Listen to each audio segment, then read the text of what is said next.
Hi friends, welcome to Rena வீட்டு சமையல். ரெனா வீட்டு சமையலில் இன்றைக்கி ரொம்ப சுவையான ஆரோக்கியமான முருங்கைக்கீரை கூட்டு தான் பார்க்க போகிறோம்.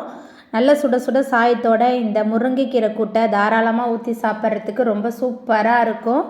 எளிமையான முறையில் ரொம்ப சுவையாக செஞ்சிடலாம். குழந்தைங்களும் இந்த முருங்கைக்கீரை கூட்டை ரொம்ப விரும்பி சாப்பிடுவாங்க. அந்த சுவையான முருங்கைக்கீரை கூட்டு எப்படி செய்கிறதுன்னு வாங்க பார்த்துடலாம். முருங்கைக்கீரை கூட்டு பண்ணுறதுக்கு துவரம்பருப்பு வேக வைக்கணும். அதுக்கு துவரம்பருப்பை அலசிட்டு குக்கரில் பருப்பு மூழ்கிற அளவுக்கு தண்ணி எடுத்துகிட்டு வந்திருக்கேன். இதில் பொடியாக நறுக்குன ஒரு பெரிய வெங்காயம் சேர்த்துக்கலாம். பொடியாக நறுக்குன ஒரு தக்காளி பழம் சேர்த்துட்டு குக்கரை மூடி 3 விசில் வர அளவுக்கு நல்லா வேக வச்சு எடுத்துக்கலாம்.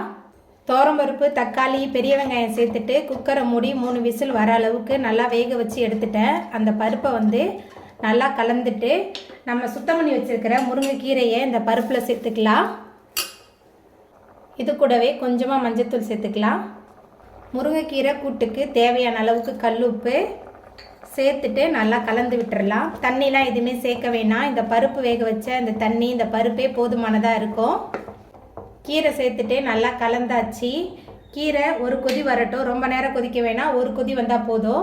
கீரை ஒரு கொதி வர ஆரம்பிச்சிருச்சு. இப்போ இதை நம்ம எடுத்து வச்சுட்டு தாளிச்சிடலாம். தாளிக்கிறதுக்கு அடுப்பில் கடாய் வச்சுருக்கேன். கடாய் நல்லா காஞ்சிருச்சு. இதில் 1 ஸ்பூன் அளவுக்கு எண்ணெய் சேர்த்துக்கலாம். எண்ணெய் சுடாய் வரட்டும்.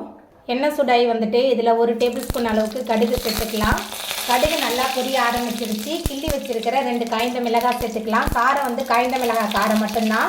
பொடியாக நறுக்குன 10 சின்ன வெங்காயம் எல்லாத்தையும் சேர்த்துட்டு நல்லா கலந்து விட்டு வதக்கி விட்டுடலாம். சின்ன வெங்காயம் சேர்க்கும்போது முருங்கைக்கீரை கூட்டு ரொம்ப சூப்பராக இருக்கும். ரொம்ப சிம்பிளான கூட்டு தான், ஆனால் ரொம்ப சுவையாக இருக்கும்.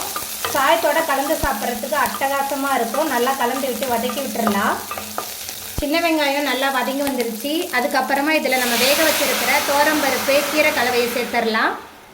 கீரை துவரம்பருப்பு கலவை சேர்த்துட்டு நல்லா கலந்து விட்டுட்டு நம்ம அடுப்பு ஆஃப் பண்ணிடலாம். ரொம்ப நேரம் போட்டு நம்ம கிண்ட வேணாம், ஏன்னா துவரம்பருப்பு கீரையெல்லாம் ஏற்கனவே வெந்து வந்துருச்சு.